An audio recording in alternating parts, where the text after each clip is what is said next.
pertama. Yang kedua tentang hadoroh Islamiyah.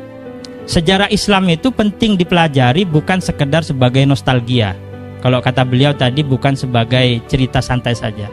Makanya kemudian Al-Quran itu, kenapa salah satu tema Al-Quran itu adalah qasas, ilmu qasasul Quran. Ada ulama yang menulis sebuah kitab khusus namanya Qasasul Anbiya. Siapa yang nulis itu? Ibnu Katsir menulis kitab Qasasul Anbiya. Itu hanya meringkas kisah-kisah yang ada di dalam Al-Quran. Jangan dikira kisah yang ada di dalam Al-Quran itu tidak ada faedahnya. Itu ada faedahnya semua. Termasuk di sini, saya kan mantan penjaga perpustakaan, jadi saya hafal nama-nama kitab di sini itu. Namanya saja ya yang hafal itu. Di sini kayaknya referensi untuk sejarah cukup banyak. Misalnya di sini ada misalnya kitab Usdul Ghabah. Itu tentang sahabat Nabi.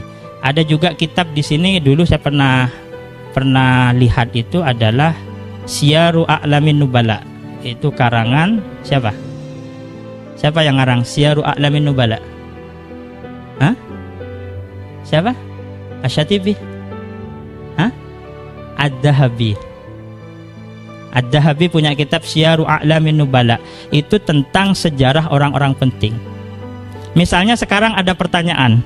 Kalau sudah habis mohon diingatkan ya. Bukan ke Ustadz Harudin ini, ke teman-teman. Jangan.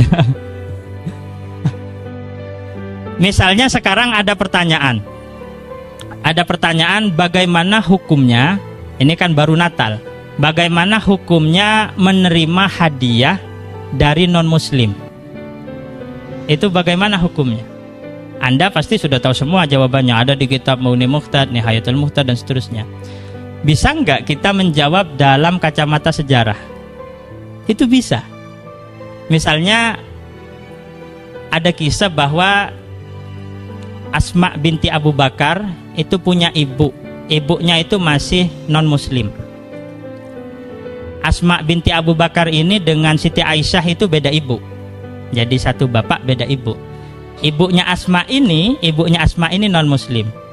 Suatu waktu ibunya ini, kalau tidak keliru ya, kalau tidak keliru namanya Kutailah, Itu non-muslim ingin bertemu Asma dan ingin memberikan hadiah, oleh-oleh gitu. Kemudian Asma ini tidak segera menerima karena ibunya itu non-muslim. Pada waktu itu masih ada Nabi, sehingga beliau ini konsultasi kepada Nabi, lalu tanya kepada Nabi bagaimana hukumnya menerima hadiah dari non-muslim. Itu Nabi jawabannya langsung dari Al-Quran. Jawabannya adalah la yanhakumullah anil, gimana tuh ayatnya itu? La yanhakumullah, bukan itu. Itu loh, antabarru wa tuqsitu ilaihim itu. Jadi tidak ada larangan dari Allah untuk berbuat baik kepada orang-orang non-muslim yang berbuat baik kepada kita. Antabarruhum wa tuqsitu ilaihim itu. Innallaha yuhibbul muqsitin. Berbuat baik dan berbuat adil kepada orang-orang non-muslim. Itu menjawab persoalan tapi dalam kacamata sejarah. Nah, itu yang ingin saya sampaikan tentang bagaimana ada keterkaitan antar satu ilmu dengan ilmu yang lain.